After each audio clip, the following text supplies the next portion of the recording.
I can, doing what I can.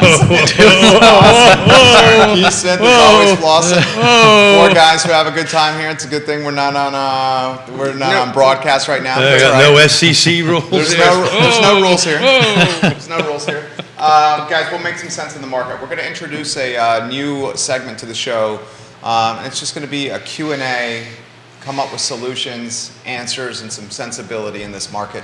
We understand we see the headlines, and we understand the headlines can be a little scary, and we're going to make some sense of those headlines by bringing some common sense and some sensibility and some empirical data and some track record.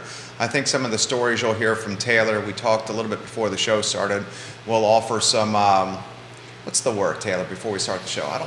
Clarity? Clarity? Yeah. That's a good one. Clarity? Yeah, clarity of the market. Clarity. So not only is he good looking, sharply dressed, he's a smart dude. Yeah, absolutely. Super smart dude. Gentlemen, the OPEC is now on 3 different DMs right now, so we should talk about that. Bobby Yarborough will bring that up. Kevin Higgins will bring that up. We'll bring that up as well. Christy Howard on how that could impact the market. Bill McChesney, hello and welcome to the program. We love when you watch the show. Nicholas Erpy, hello my friend.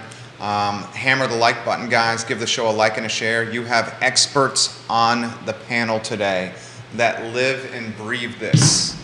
Outside of just mainstream and national headlines, live and breathe it. This is how they make their living. Judah Wickhauer is our director, live on every social platform known to mankind. Johnny Ornalis, hello, the owner of El Mariachi in Guadalajara. Johnny. Que pasa, amigo? We love you, J.O. Kevin Higgins, hello. Greenwood in the house, the thriving metropolis of Greenwood. Johnny, can you get Steven to watch? Egg your brother on. Steven, we would love it. Put the, J.O., can you stream the show at El Mariachi or Guadalajara on the TV? That would be awesome. Chef Jabari Wallington, welcome to the program. He's a talented chef. You know him from Restoration or Farm Bell Kitchen, just fantastic kitchens around the area. Judah, things are looking good over here, man. We can rock and roll when you are ready, sir.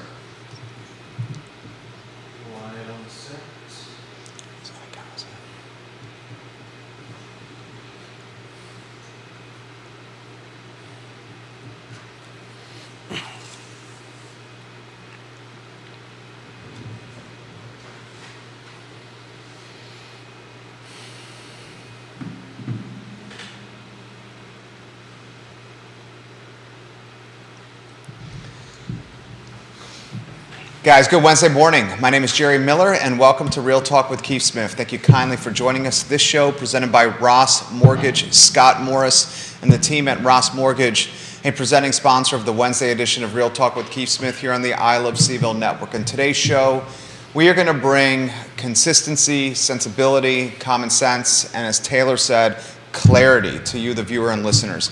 I am seeing the DMs coming left and right on the OPEC, the cut of production here and how it's going to impact the market.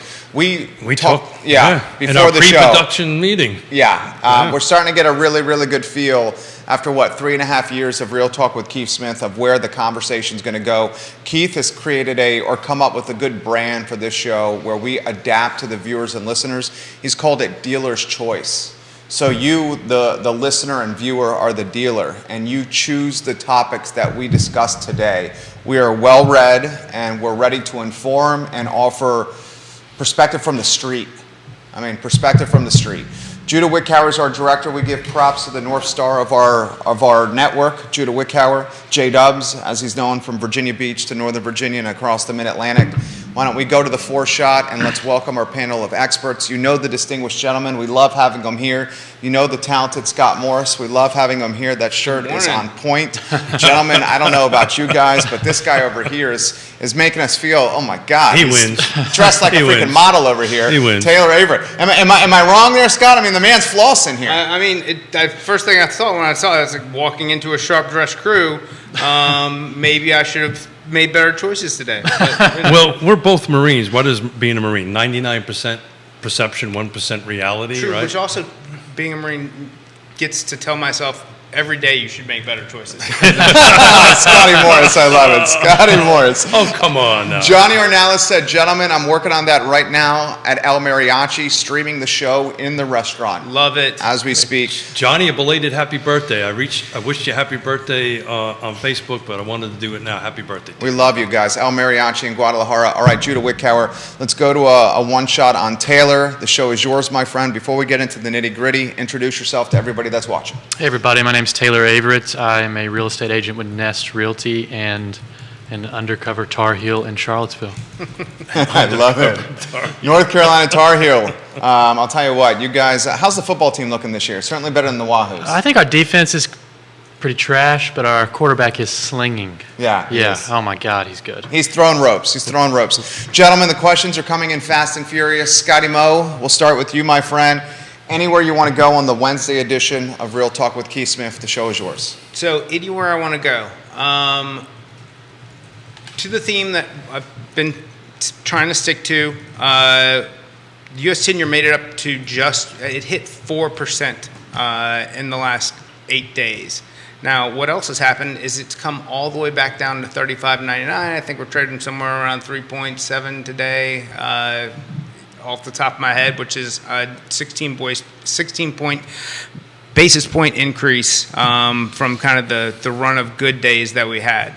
I think right now is a very important time. So to trust that your mortgage advisor is knowledgeable of kind of what the market is doing when it comes to locking your rate. The big swings that we've seen, I had a friend of mine who had new construction. He's getting ready to turn it into a permanent loan. And 2 months ago, I was like, dude, we need to start having this, like, I can lock you at 6 months. Like, let's talk about this. And he put off right to the day before last Wednesday before we saw a 25 base, when we pushed up near 4% in the U.S. 10-year. At that point, I was like, dude, just pump the brakes. Anything that goes up this fast is going to come back down, and it did. What I'm getting to is I think we're near what the market thinks should be as a peak. This started with Australia, with them only increasing 25 basis points. The UN sending a message to the U.S. saying that your rate increases are strengthening the dollar so much that it's going to cause third world countries to collapse. We are at a point where they may continue to rise the prime rate, but there's going to be more incentive for the government to step in and protect the housing market. Whether that's going back into some bond buying or mortgage-backed securities, but they're going to act before they actually signal on this, because taking that hawkish stance is what's going to keep driving their message towards the inflation without having to back away from it. But they see that there are problems that are being created in the process. So with gas, and with the reduction that OPEC is making, they see the worldwide recession as well and don't want to be stuck with a glut of product. So short term, yes, I think gas prices are going to be a huge pain point. But long term, when it comes to how this is actually going to affect you being able to buy a home, I think these are actually good things. That's the first sizzle reel right there for Scotty Morris. Keith Smith, we're going to get you to jump in. Taylor, we're going to get you to jump in. We got commentary coming in from the street. Michael Buchensky of First Heritage agrees with you. Here's what he says. I love that dude. If that dude's agreeing with me, I'm on the right track. Coach Buchensky, he says Barry Habib, who is well-known mortgage guru, thinks we will see a turnaround in January 2023 with free refinance opportunities. So we would assume rates would drop by then, and all of the 6% and above rate mortgage holders will have a chance for some relief. Barry expects a recession later this year or early 2023, and as such, expects mortgage rates in particular to drop precipitously from their current rates, along with all rates of other asset types. A message you've been consistent about this entire show. I think Barry Habib's a little ahead of the curve. I think we might get some, we'll like air quote reliefs and like say that we'll get closer to, we'll still be quoting in the low sixes, mid fives, probably, if we're going to call that relief. I think that the fives is still probably a little ambitious. Through then, I think I mean, Barry's a guru, and I'm just Scott Morris. But Marvelous. I Scott will Morris. say that I think it takes. I've been calling first quarter next year. I'm sorry, beginning of second quarter next year. I'm gonna stick to that. Okay. Keith Smith, jump in here. Then Taylor, your first take after Keith. So I'll tell you what, I'm going to defer to Taylor here because I come from this with the lens of age, right, and the lens of 3.5 decades. But for somebody The who- hidden Tar Heel is like Tar Heel graduate UVA Com School. Like so this is who we want to be. Like. Don't set me up for failure, Scott. so thank you for stealing my thunder because that's where I was going with that.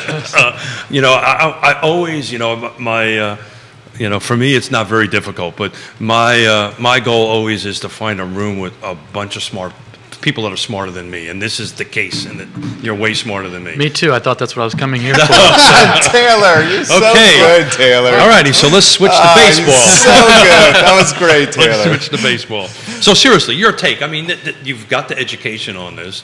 You've been in it for 5 years. Are you agreeing with what the marvelous mortgage Scott Morris is saying? I do agree. I think we're going to see a not dead but certainly slower second part of the year, maybe the beginning of the first year. That's relatively a normal phenomenon for the real estate cycle in a year. So the boil down Scott's monologue, right? Recession, end of sometime. I happen to think, I always believe we've been in a recession since the beginning of this year. To me, I think we are in one, but I'm not an economist or even play one on television. But I think globally we will be in a pretty heavy recession coming next year, and I'm trying to find some historical data as I'm talking to you. But you're saying as we go deeper into the recession, the mortgage rates are going to drop, right? Correct. And historically, that's what happens, right? Historically, when you start getting into these recessions, mortgage rates to come down. I have to tell you, it raises some concerns with me, right? We've got an inventory problem to start with, struggle to start with, right? In a weird way, the higher interest rates are kind of helping the inventory a little bit. Right. But not a lot, right? I'm looking at the numbers. We are not getting a lot of inventory coming on the market on that end of it. So do you think if we start getting back to 3 and 4, is that going to put more pressure on us across the board? How is that going to impact Are we the even market? going to get back to 3 or 4? No, I think we are. Not 3, but I think we're going to get to the 4s. Let's see Taylor's take on this. Anywhere you want to go, and then Scott, we got some smack talk on the feed from Yancey and Higgins polishing off bottles of bourbon. I do think right now, though, that Scott might be in the catbird seat of winning this bet here. That's a topic for later in the show. Taylor, the program is yours.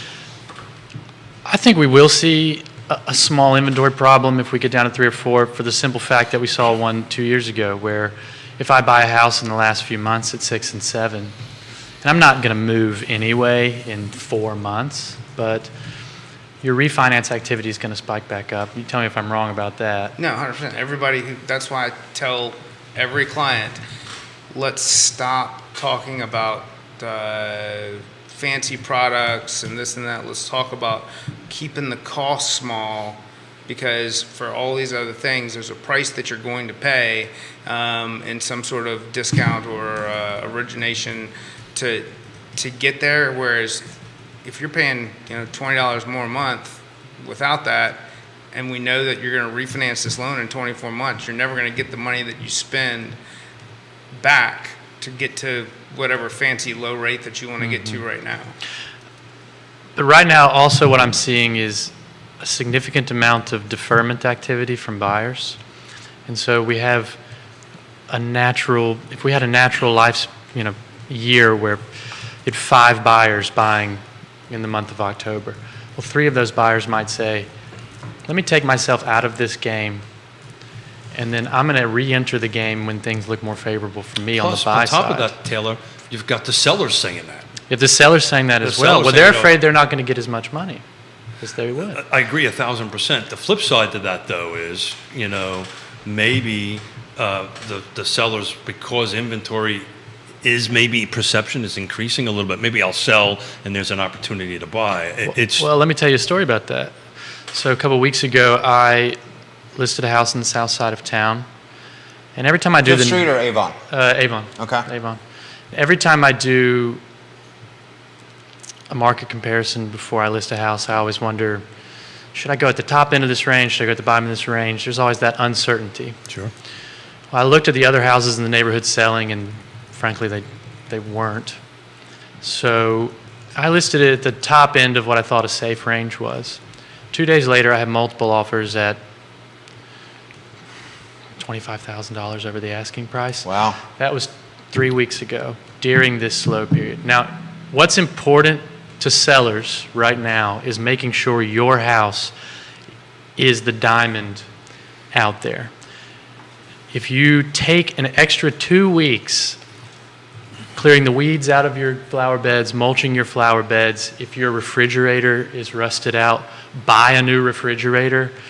I mean, my client might have had a $10,000 price bump on $1,000 of mulch because that house showed so well. And so many sellers right now have been, and frankly, real estate agents have been conditioned that they can just throw anything on the market and it's like chumming the waters.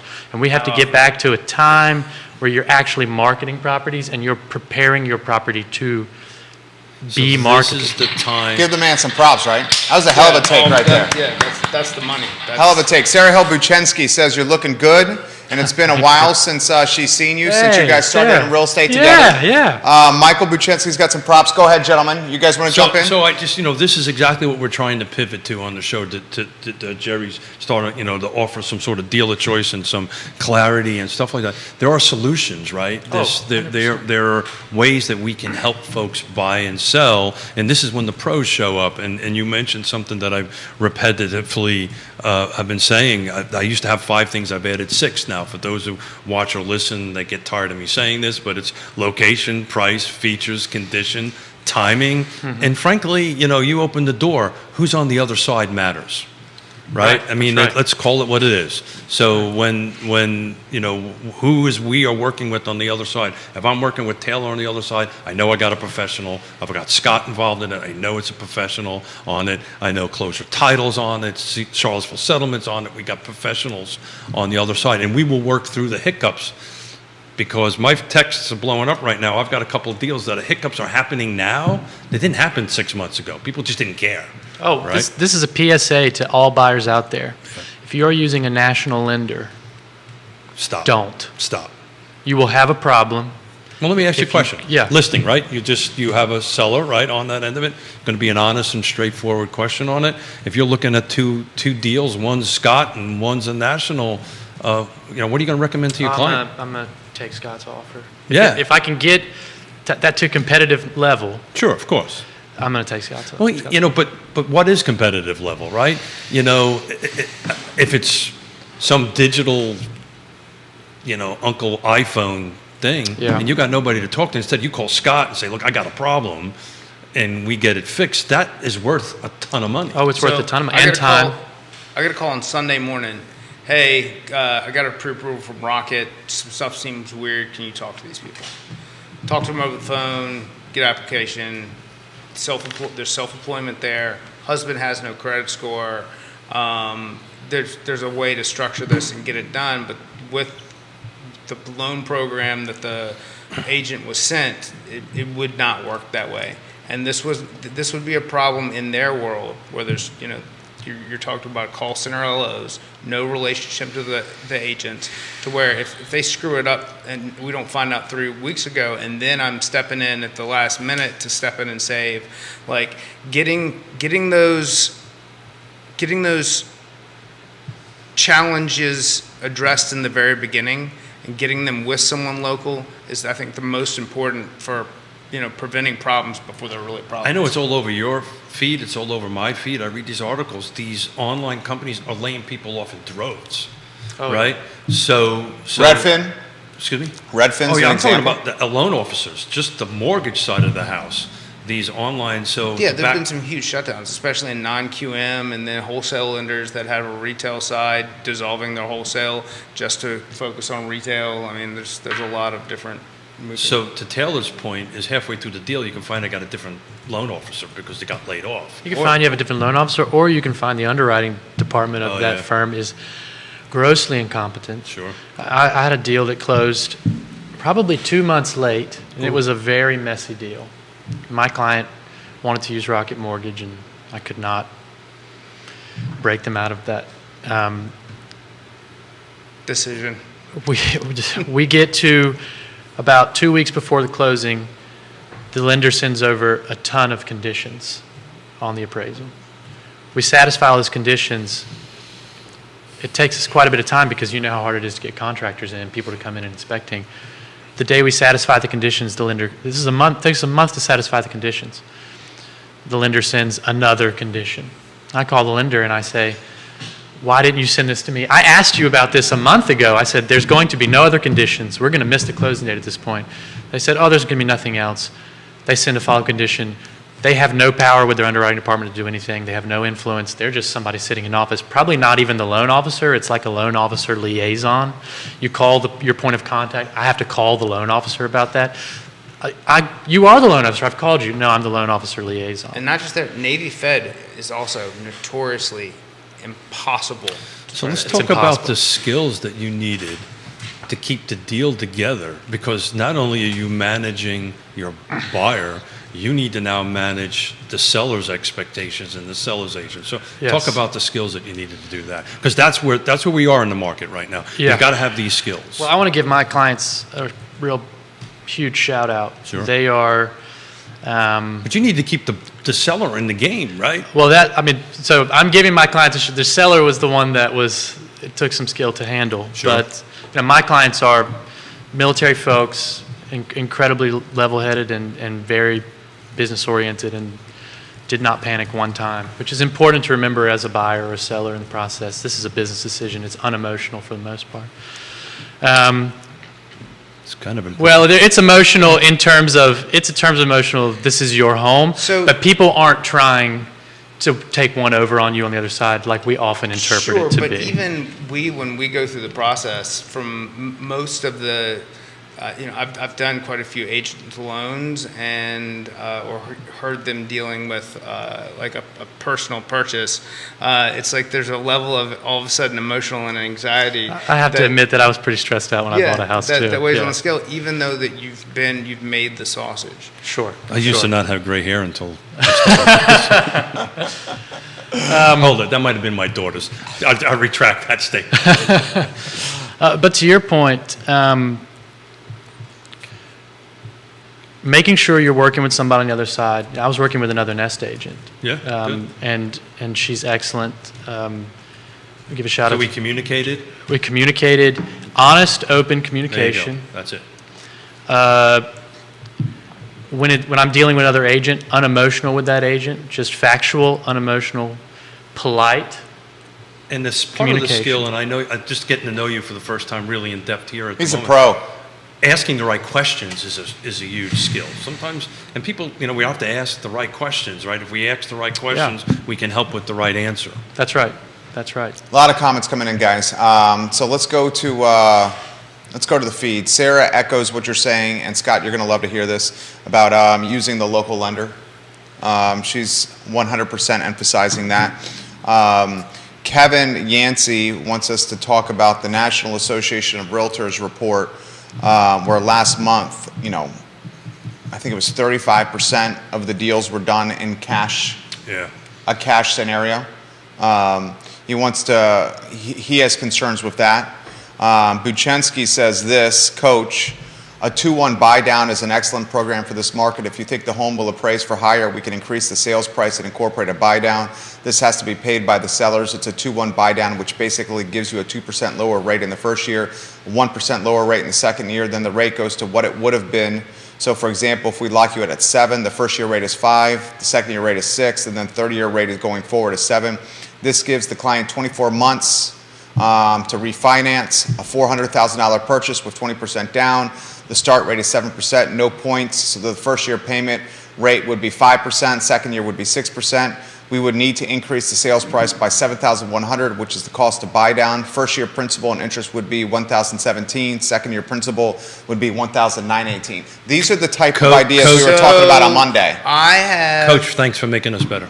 I have on the show called the 2-1 a gimmick, and I stand behind that from a math perspective of if you get that same amount of concessions then either rolled into a combination of concessions for closing costs and reduction in sales price, it's a wash.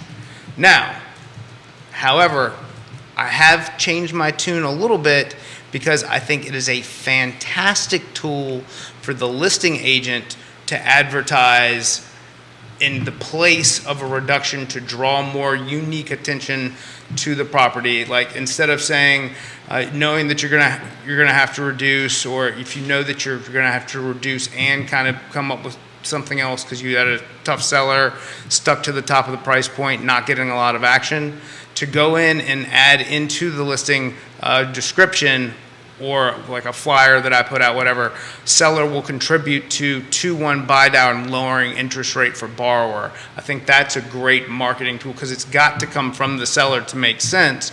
But if you take the money and you reduce the price and you pay the higher rate, you're still coming out. So I'm going to push back a little bit, and you know I love you to death on that. I'm good with the seller concessions, to help for closing costs. I'm good with the 2-1 buy down. Adjusting the price, kind of impacts the whole market, right? So then it'll start getting into what we were talking about on Monday, quarter over quarter price drop. I'll pull up 20 listings right now that are over $500,000 that are starting to run days on market because they're overpriced. They're overpriced. That's my point. They're my overpriced. point is But I'm talking. You know that you're going to have to be making an adjustment no matter what. He's talking about comps for future sales. I understand That's what he's exactly talking about. what he's saying. I'm talking about using this 2-1 as No, I just think a that's a marketing freaking idea. great idea. I think it's good. And we've been talking on this on our pre-production show and going forward, everybody, this, I'm going to go back to this. This 10% reduction of OPEC is going to impact us. Should we talk about that? I'm getting that from Kevin Higgins in Greenwood. I'm getting it Bob Yarborough, the king of Redfields. Bob Yarborough, you put this on our radar. Let's go ahead and talk about this. Who wants to set the stage on? We need to set the stage on who, what, when, where, why first. I'll let you take that. Okay, Sir. Scott, you want to start on this? Let's do this for the viewers and listeners. What's happening with OPEC from like a 7th grade standpoint? But I want to add a twist to that a little bit. You need to think about that, and we need to pray for all the folks down in Florida. But you kind of also have to tie the two together, and that's where I think the slippery slope is what the impact of the hurricane on our market in Florida plus this oil. Why don't I go? I'll go Florida. I'm not going to combine the two. I'll jump on OPEC. Okay, you go OPEC. I'll go Florida Hurricane Ian. Okay. OPEC has been pushed and pushed and pushed to increase production to lower the cost of oil. Some of this has to do with the war in Russia and freeing up some other things. We're already tapped into our national reserves. OPEC is an oil cartel that controls probably 70% of the world's oil. I could be wrong. It's a large number. It's a lot. A big number. All you had to do is live through the 70s to understand that. And That's what's coming on the feed. Yeah. they are reducing their amount of production because they foresee a worldwide recession. Not just, inflation is not just affecting the U.S., it's affecting countries everywhere in the world. I can speak to that personally, They're running Scott. 8 to 10%. My family back home in Austria this is impacting them hugely. Now, in conjunction with that, you just had the new chick who's the prime minister of England, who made some financial decisions that 50% of the value of the sterling, the pound, was lost. Oh, you're talking about England. And then combined with the rate increases that the UK is facing for the first time, they've been in negative interest rate territory for over a decade. So as they increase that, it's actually not strengthening the euro as quickly as the US dollar is strengthening, which is affecting the value of international money since a lot of it is traded in oil. So initially, this impact from OPEC is going to push us more quickly into a recession because people will spend less on associated goods in their lives, Walmart trips, vacations, different types Local of restaurants, things. coffee Local shops. restaurants, Yeah. all of those They're going to make up things. the difference somewhere. Typically, your tertiary, your secondary spending goes in after you've Yeah. paid for your place to live and how you get to work. So, however, once we get into the recession, or like Really. officially, I think we're already there, but We all do. once institutional money starts buying back into bonds, that's going to drive the U.S. 10-year back down into the 2x territory and put mortgage rates in the 4s. As that is all occurring, once going into next, none of this stuff happens as fast as people predict it to, and it typically doesn't slow down. Like every libertarian, whomever was screaming inflation, inflation, inflation, as soon as all the COVID spending started. And it took a while to get there, but we got there. We're here. Now we're trying to figure out how to get to the other side of it. that's just budgeting 101, right? So when everything fell in March of 2020, you could buy a 55-gallon barrel of oil, or as much oil as your heart can, when they talk about it in barrels, and put it in your garage and been paid $35 a barrel because the economies across the world were shut down. So are we going back there, you We're think? not going back there, Okay. but we're the reason that they're reducing their production is because they don't want to be stuck with a bunch of excess. My father-in-law used to actually be on OPEC. But he's been passed for many, many years. I think this is about OPEC. So the thing you got to weave into this is OPEC X includes Russia, right?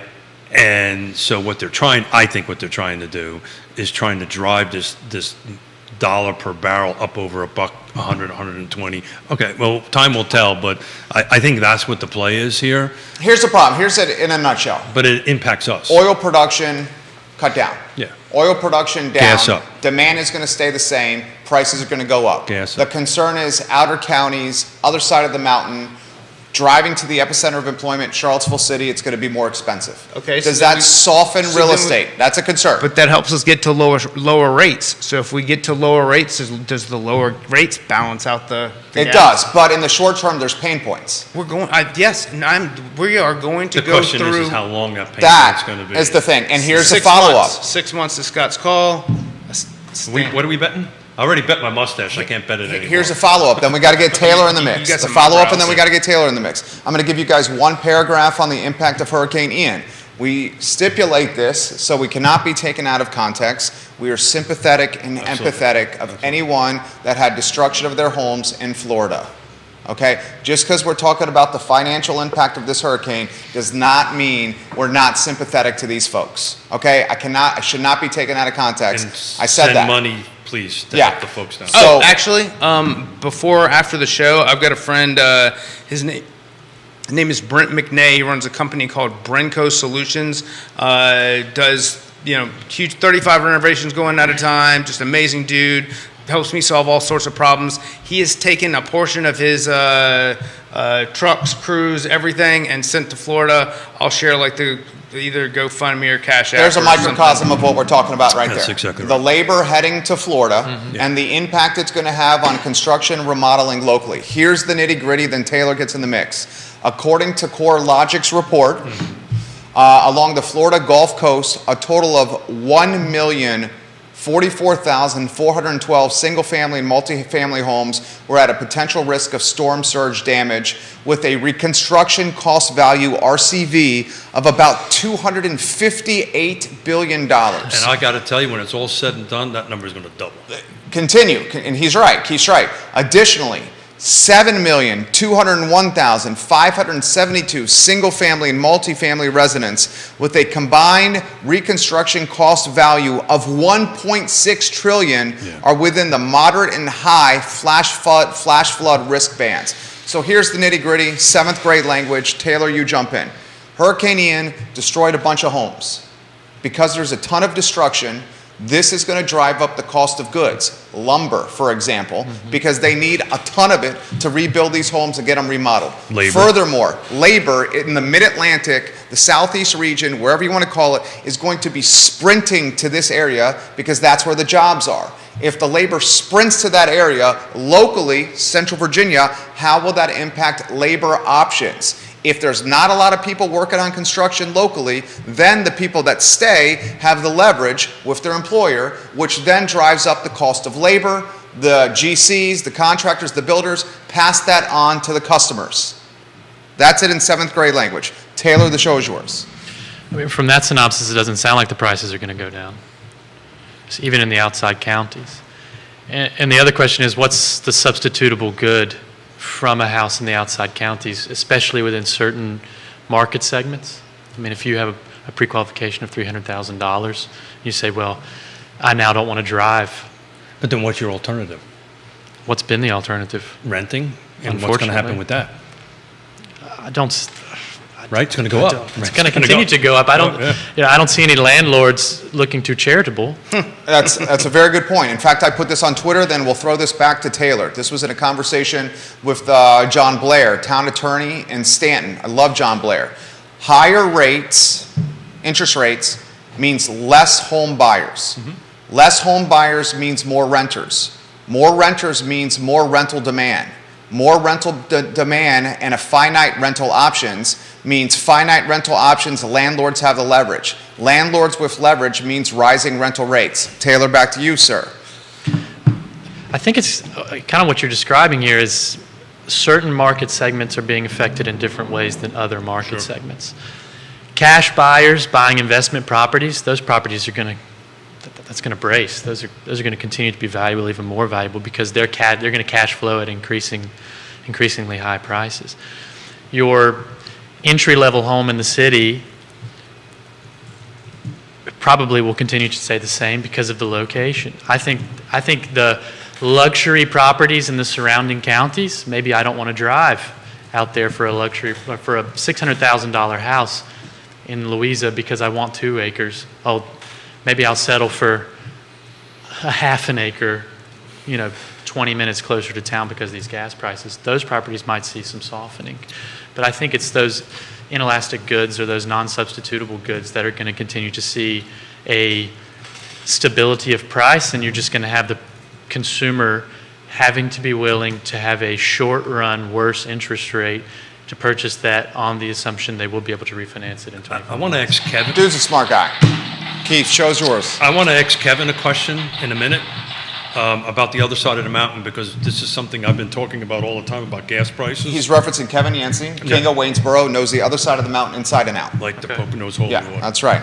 So I ran numbers, quarter over quarter, right? Yeah. We all belong to CAR, but I do my numbers long before CAR does their numbers. Sure. So second quarter versus third quarter, city of Charlottesville, we went down $62,000 on the median sales price, quarter over quarter, right?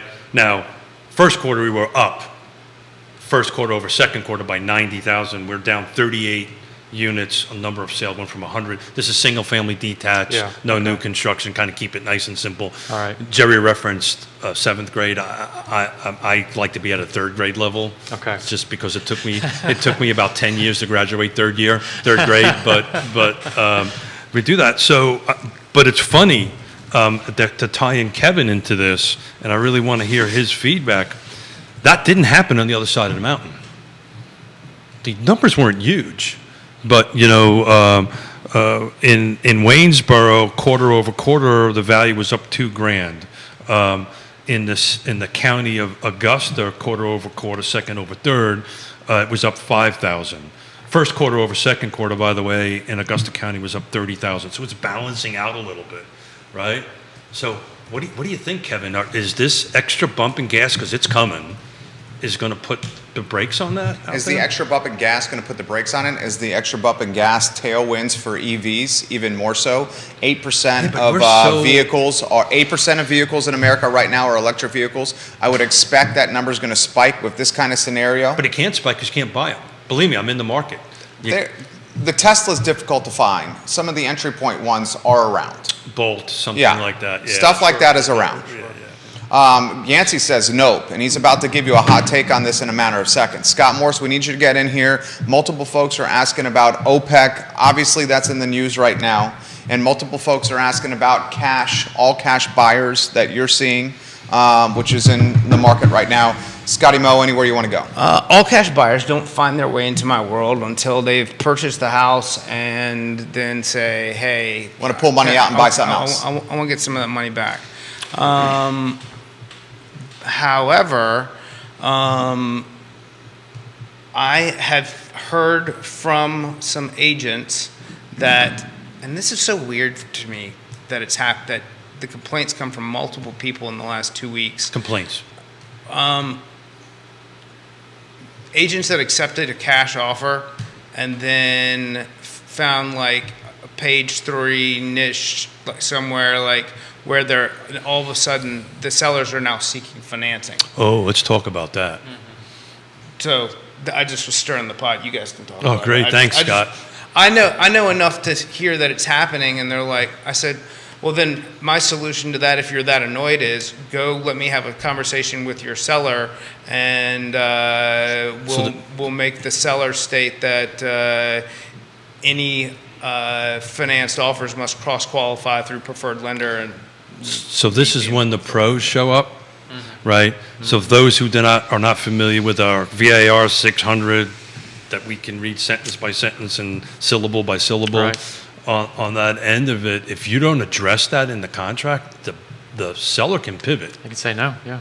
That's right. Excuse me, I apologize. The buyer can pivot. Yeah, that's right. The buyer can pivot. It's from a cash deal. So, when we do cash deals, we make sure provisions are struck out of the contract, and we always make sure that there is an addendum, to the contract that freely says that this cannot convert to any other thing. Plus, we want a proof of funds part of the contract on that end of it.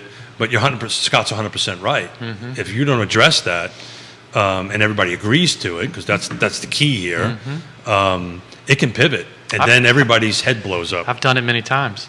The You've done that many times? The pivot or the pivot, striking the pivot. But I never do it. So back to your comment about the pros. You have to maintain your goodwill with other agents in Sure. town. If it's happening, I'm actually putting additional explicit language in Section 31 of my contract saying that Look at this is a this. cash I know, deal. this guy's good. Here's my proof of funds, but my purchaser reserves the right to decide with no penalty to the seller to obtain financing. So to go Through the to contract. go So what's back- the advantage of doing that?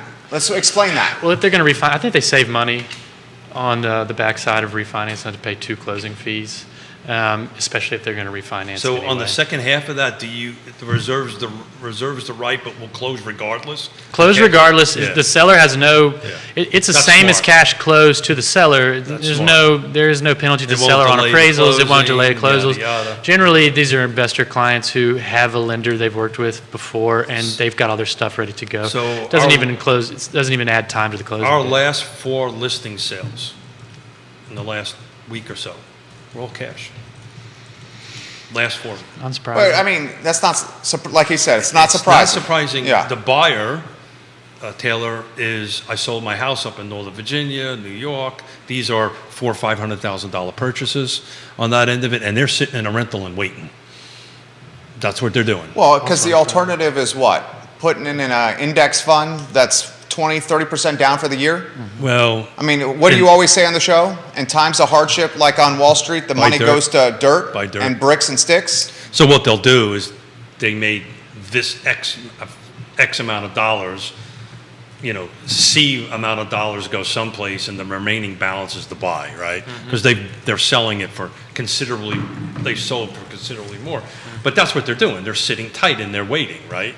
And they're waiting, and I said this on the show, I think on Monday, I think you're going to start seeing in 2023 and 2024 this kind of generational buyer divide, right? Well, John Blair said this about a month and a half ago. I think Blair's watching. JB, are you watching? He said the folks that locked in rates at 4.5 or under versus the folks that locked in rates, say, what? Call it 5 and 6, 5%, yeah. 5.5 or above. Like the 4.5 or under, what's the motivation for those folks to sell? and the savings that they're getting monthly, the savings they're getting monthly on that 4.5 versus the person next door of them that has 6+. This is where he's going to chime in with the divorce and the kids and the jobs and moving. I'm gonna say I am. Those people will face life decisions, but the other thing is, it depends on your price point. Like if you're in the million plus. I know 600 and above. Where we're starting to see it stick, that 500 and up. Yeah. If you're 500 and up and you're in the lower rate, you probably aren't going anywhere. Well, but if you're in that move up range and you've built this equity, and think about the age, think about the mentality, the Hey, reason that I'm sitting people- here. Well, neither one of us are 27 anymore, bro. And Well, Taylor. Actually, I turned 31 on Monday. Okay, See? sorry. Well, happy, So- belated happy He's birthday the to you. spring chicken here. Happy birthday, And Taylor. I officially hate you. Do we have a- I hate myself for that. It hurts. It hurts.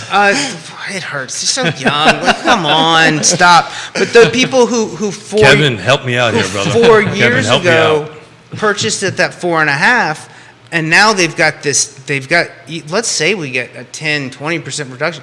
They're still sitting on a pile of equity that that takes them into their next house. They are more willing to say, all right, I'll deal with it. If you're so confident that you think rates are going to come down and I can take this, go out, buy what I want, and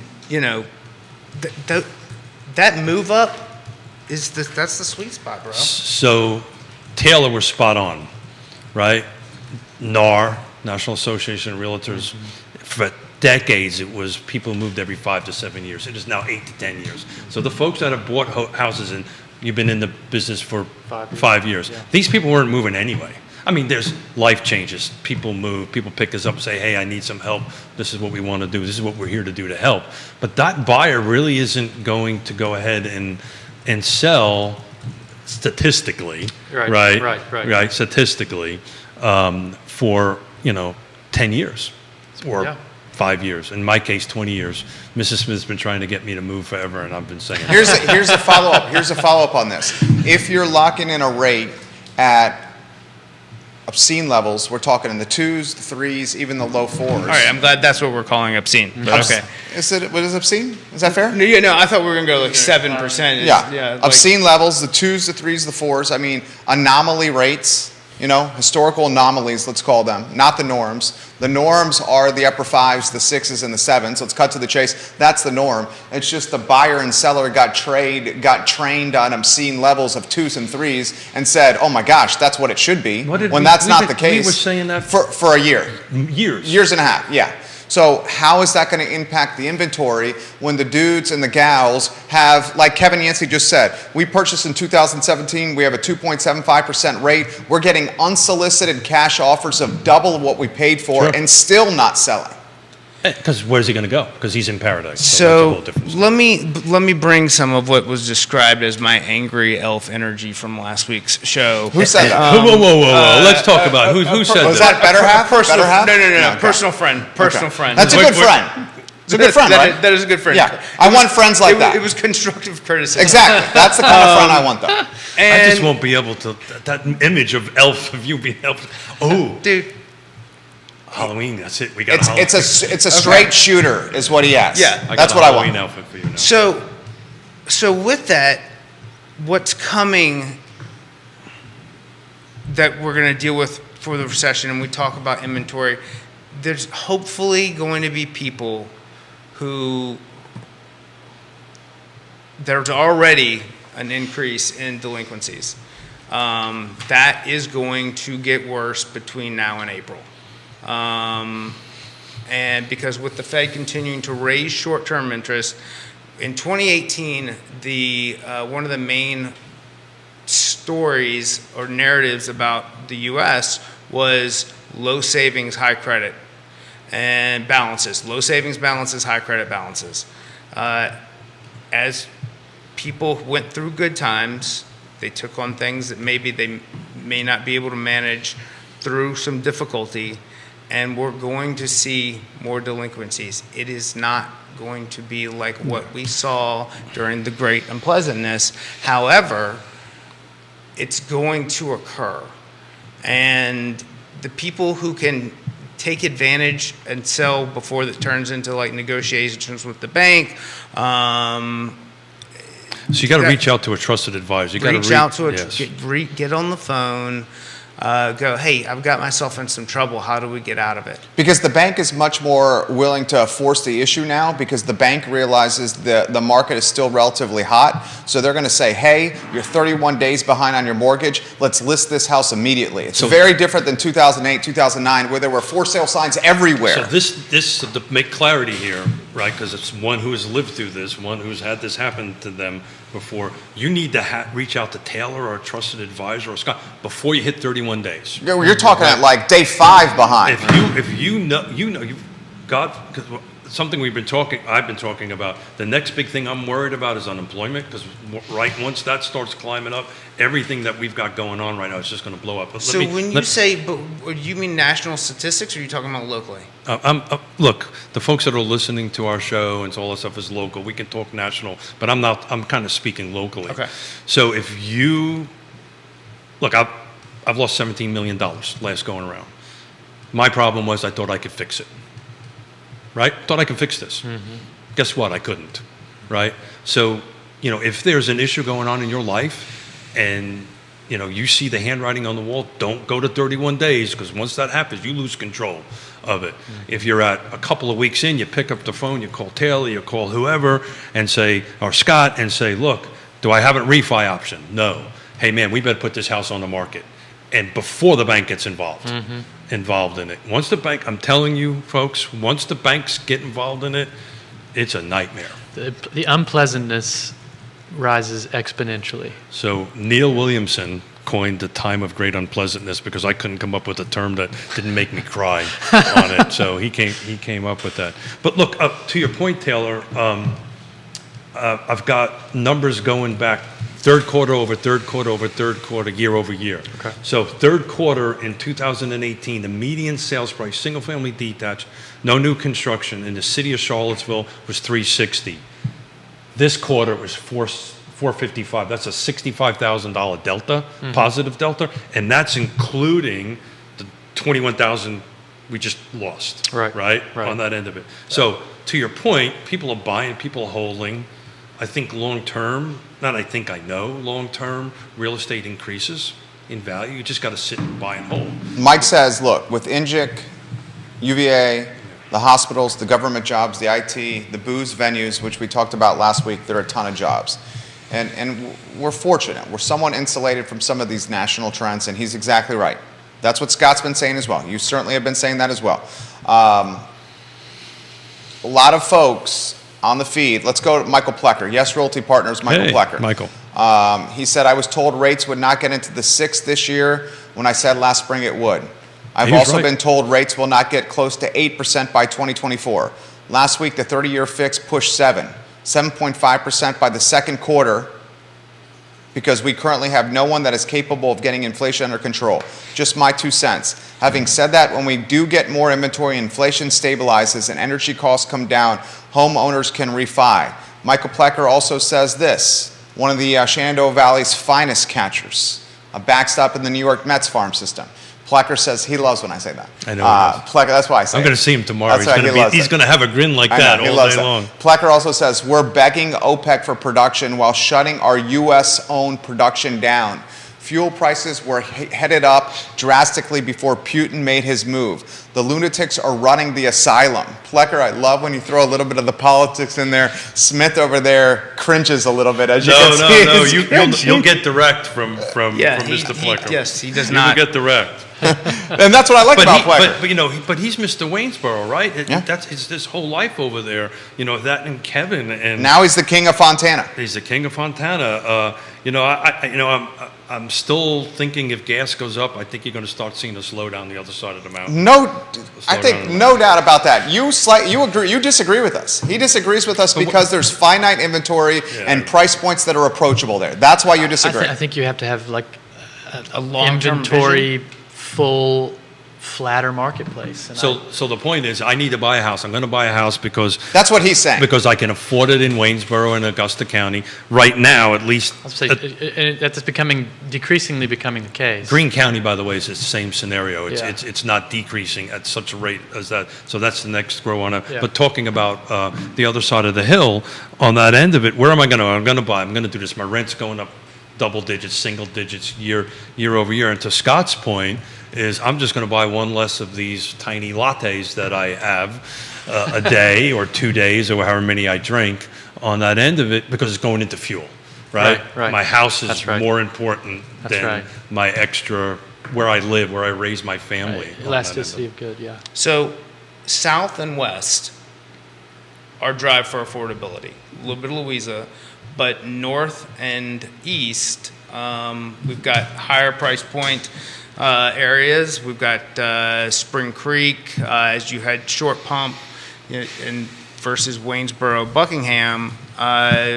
There's options in both directions for everybody as far as people choosing to move up and find something nicer that's got a little, but there may be a little bit of distance involved. You brought up Spring Creek. I ran numbers on Sunday, quarter over quarter. I love setting you up for some $132,000 jump, second quarter over third quarter in the sales price.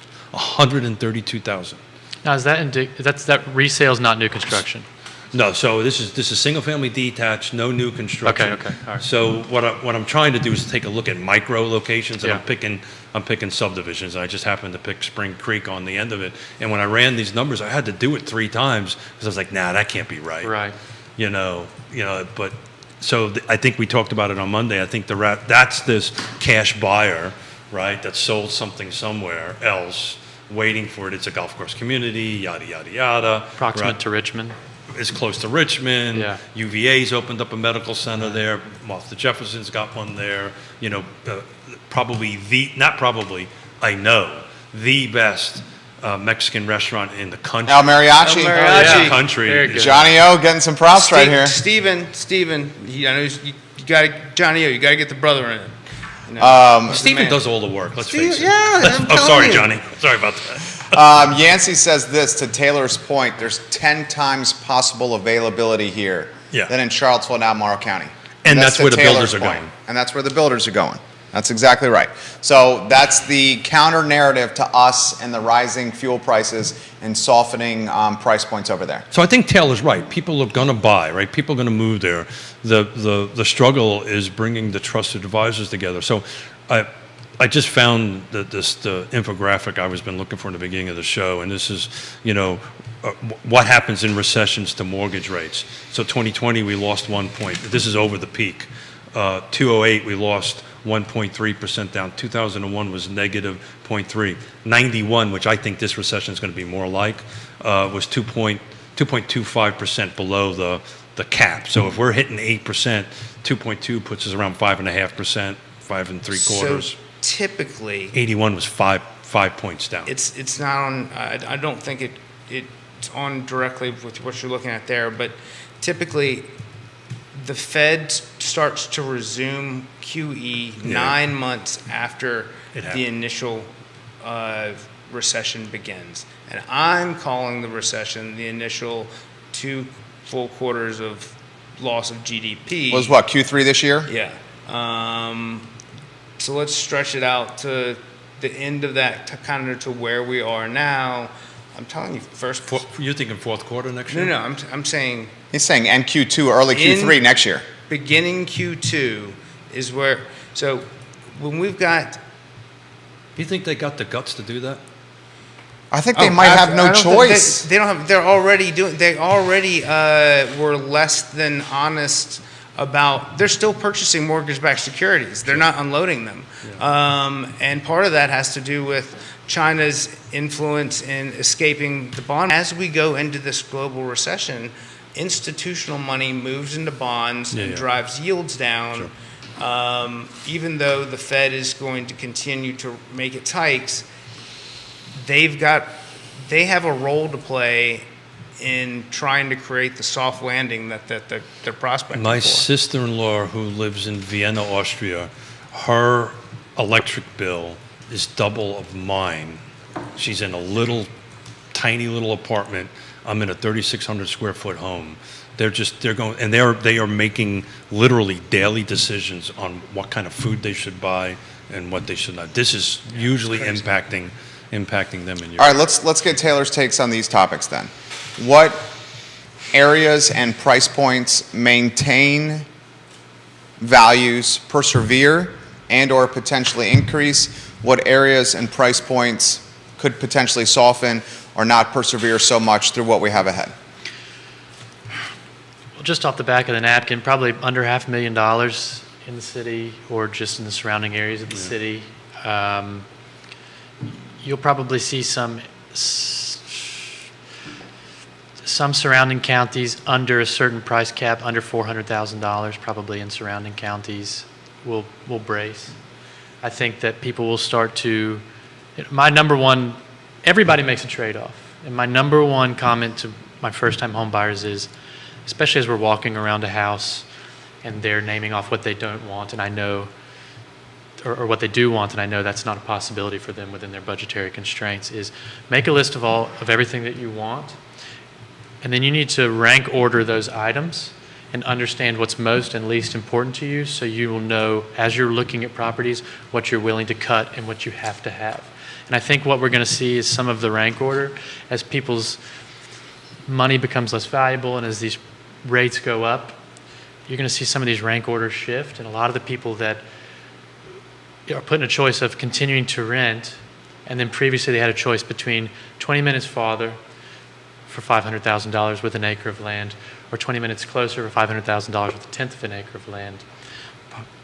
People who value the land are going to not continue to value that land, and we'll start to see the shift in what's desirable within a buyer change.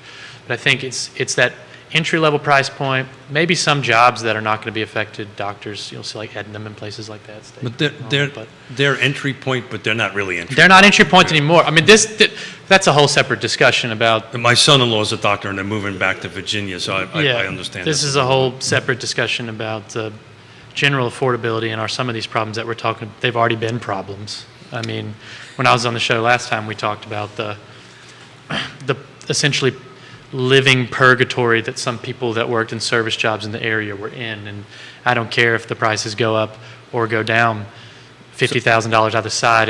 They're never going to be in the never going to capacity qualify to build the savings for a down payment without creating a side hustle or an additional stream of income, because of the rent burns their income before they can create the savings to get. But this is a point that Keith has been hammering home today, and I just want to reiterate about finding a trusted advisor. And not all houses are built equally, even within the same neighborhood. And I think you're looking at some of these numbers with the city of Charlottesville going, what do you say, down 30% to $30,000. Yeah, I I have to pull up the slide. That's obviously not every house. Sure. I mean, I'm seeing houses that are still being bought for over the asking price, and then we're also seeing more houses having price corrections down that are listed higher. So I've coined the term hyper-local market, and one side of the street makes a difference from the Yeah. other side of the street. And it's important to have somebody on your team that knows that the right side of the street is the one that's going to sell with 15 offers when the market is softer, and that the left side of the street is the one that you're going to overpay for when the market is hot just because you want to have a house. So I think that's called doing our job. Doing our job. That's right. Great take right there. Yeah. What do you think? I'm digesting some of this stuff. I'm also thinking at 1 o'clock I got to give, that's the reason I'm in my suit, a presentation to the Albemarle County Board of Supervisors on the land trust and some of the great work that we're doing. Yeah. But I was in a meeting, Regional Housing Partnership meeting, and the folks from PHA quoted, in order to afford the average Charlottesville and urban ring rental unit, you've got to be making $20 an hour. That's the floor. $20 an hour. Yeah. I haven't worked for anybody my whole life, right? I've always worked for myself, but $20 an hour is I think a substantial amount of money. pretty I don't know how many substantial. folks are. It's 40K. Yeah. Yeah, but you know, the difference of 18, 16, you can't find anything. You can't rent anything. So you've got to be making that kind of money in order to afford a rental. We went through an entire process in placing one of my loan assistants because they wanted her to have 3 times the income of the rental. That's right. And I'm like, I can almost get her if the pricing acceleration had it, I could have gotten her in a house in 2019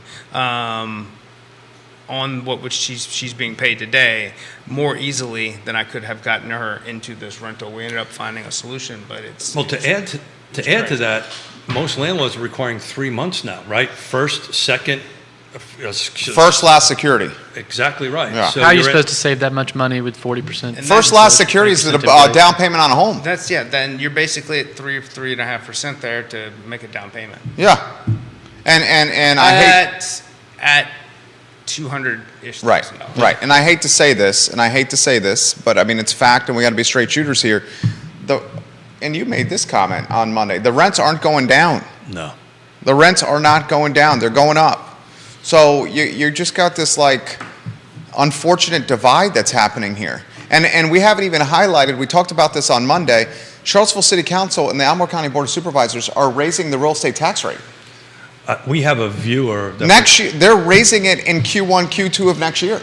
Even 2 or 3 cents is a lot. I'm going to leave her name out of it. We had a viewer that was interacting with us on Monday, called me yesterday, and trying to, out in Fluvanna County, do something for her father who's in bad health conditions, right? And was like, I chair the land trust, right? Greg is vice chair and I chair it. Trying to say, hey, do you have anything to help my father? I don't know what to do with, and we talked about it, we walked through, we came up with some solutions. I don't have anything for land trust. We were talking about, hey, maybe you can do an auxiliary dwelling unit. We walked through some ideas to try to help her, which is stuff that we're going to start tackling on the show going forward on some options for folks on that end of it. But at the end of the conversation, I couldn't help her. Talk about a helpless feeling. Oh, I know. Couldn't help her. That's tough, guys. Gentlemen, a lot of comments coming in here. Plecker saying it's going to get worse here. We're highlighting... Plecker with the doomsday. Come on, man. We're highlighting on the show. Is he worried about Virginia Tech football? Is that what he's talking about? He's sharing. He He's should be sharing after a last link. weekend. Yeah, Virginia's the best football Are you team. talking about that maybe? The best football team, and this is a guy who bleeds orange and blue. The best football team in West Virginia and the Commonwealth of Virginia is the football team from Harrisonburg. JMU, baby. JMU, The best football team is JMU. I got a graduate, multi-discipline graduate from that. I helped pay a little bit for that thing. My youngest daughter has a BA and a master's from JMU. Keith is making tackles on the gridiron, evidently, at the I am James not. Madison University football team. No. This puts in the feed here, local group. This is a topic that has many layers to the onion. So Wendell Wood has got the development on High Street, 245 units, apartments, none of them affordable housing. It's all by right, by the way. It's all by right. Now a local group, and Plecker's putting this on the feed, one of the Shenandoah Valley's finest backstops, a catcher in the New York Mets farm system. A local group right in the High Street area, homeowners, are now galvanizing, trying to challenge the by right development that Wendell Wood's doing, the developer. 45 units, and they're trying to utilize the floodplain as leverage for their challenge. And it's very interesting because everyone is a YIMBY unless it happens in their backyard, and then folks quickly become a NIMBY. Yeah, right. And an additional 245 units is going to help this ecosystem because it adds more rentals. Even if it's not affordable rentals, it creates options which open up options at every different price point. We all know this. This is supply and demand. Econ 101 here. So what do you make of the fight against what he's trying to do? Why don't you start with this on High Street and the floodplain? I've got a cramp in my hammy going on right now, so somebody else needs to start. So, That's the problem with bicycling too early in the I morning. say good luck. Wendell Wood's the largest landowner outside of Westminster, Canterbury. Dr. Hurt would be second. Wendell Wood is the largest landowner in Albemarle County.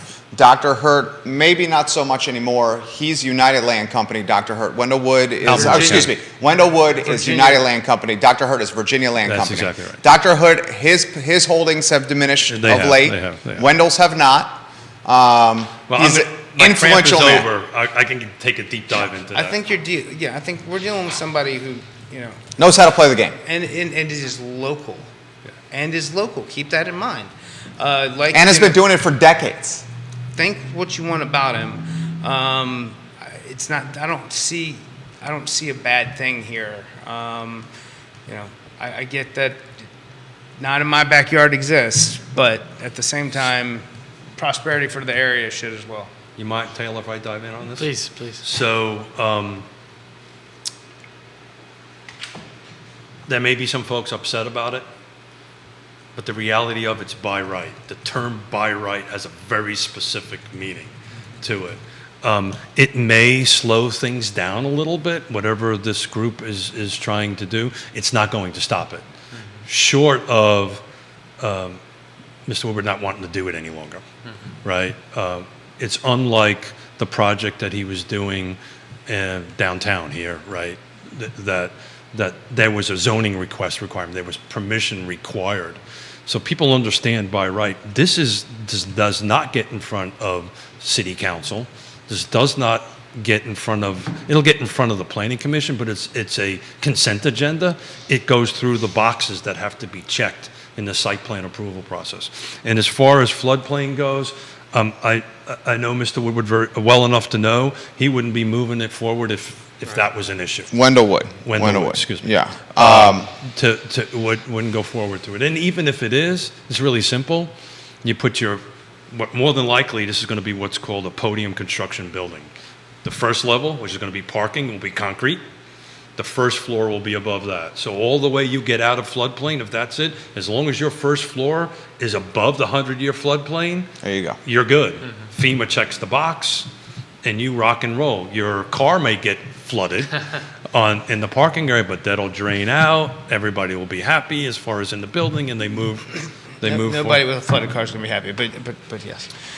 They'll at least still have a place to live, right, on that stuff.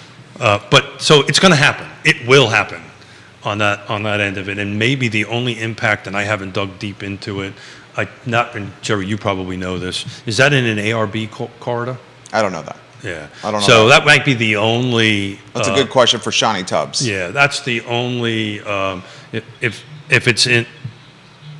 If it's in the BA, the architectural review corridor, and it probably is, that just talks about color assigning and yada yada. It's not going to stop it. It will get built. Sean Tubbs has done fantastic reporting on this. In fact, I think he's the only one in the area that's reporting on this right now, outside of the analysis we're given here on the show. A lot of folks are nervous about the floodplain. Bill says the ecological disaster potential. When it comes down to it, what they're really nervous about is quality of life. When it comes to traffic along High Street, the additional vehicles, they're talking 1,400 roughly additional cars per day on High Street, and High Street's no easy task right now. I stay away from that High Street. No easy. now. That's a path I take to get here from the Keswick area. And the problem is people thought the city owned that land. I ride my bike along the river. People would sunbathe over there. They just assumed it was part of the city. I mean, but if you think about it, those apartments, if he does it the right way, are going to have like a river view from the apartments. right across the street Yeah. in Albemarle County is another apartment complex in the back of Right. Pantops. They're just going to be looking at each They other. could be potentially walking or a short little stroll to the downtown mall. I mean, it's The one that sits up there by Giant. Right behind it's you. genius. Yeah. No, it will I mean, get, the man is a genius. it will get built. Certainly knows how to play the game. It'll get built. A lot of people frustrated about this. Gentlemen, 11:30 here. We want to offer some more clarity here with some final thoughts. Taylor should come back. Oh, yeah, please. Recurring guest. Happy to. Very happy to. Yeah, he's fantastic. Taylor, some thoughts for the viewers Taylor, and we listeners. just need to let them, they should dress up a little bit more, right? I think maybe they should. I think you I'm look just, fine. I'm just a dumb redneck. No, I knew you were going to Yeah, say I'm that. teasing I knew you you. were I going to love say you. that. You look sharp, Scott. I was just thinking, were you working for us in 04? Where were you in 04? No, I would Yeah. have been. I think in You were in the Corps at the time, weren't you? no, definitely in the Guard. I think it was back from Cuba and Maybe hanging out at Orbit. definitely hanging out with Orbit. Big shout out James. James Watson. James Watson. What up? The brother-in-law of the distinguished gentleman over here. If I grow up and become half the human he is, I'll be doing something. James Watson, you getting some props over Fantastic here? people. I did want to, Brzezinski wanted me to make sure that you look like a distinguished Ron Burgundy. Ron Burgundy. Do you know who that is? Good. Yeah, I know who Rod Burgundy is, right? And I'm trying to figure out how I can play that. Actually, one of my favorite movies. I enjoy it. I enjoy that. That's what the reason that we don't have a teleprompter for you is because you would read anything on the. Well, no, you assume I can read, so all right, that's all the difference there. We got to get Taylor in the mix here, Yeah, final thoughts? please. Don't panic. There's not a need for panic. I think everybody associates the most recent inputs they have. If this were 2018, yes, the interest rates are higher, but right now the market's kind of reflecting the way it was back then. Other than that, make sure that you're working with somebody who can help you make the right business decision and quality of life decision, and can help you figure out which one of those two is most important at your position right now. There you go. Well said, Taylor. Taylor's excellent. Scotty Moe.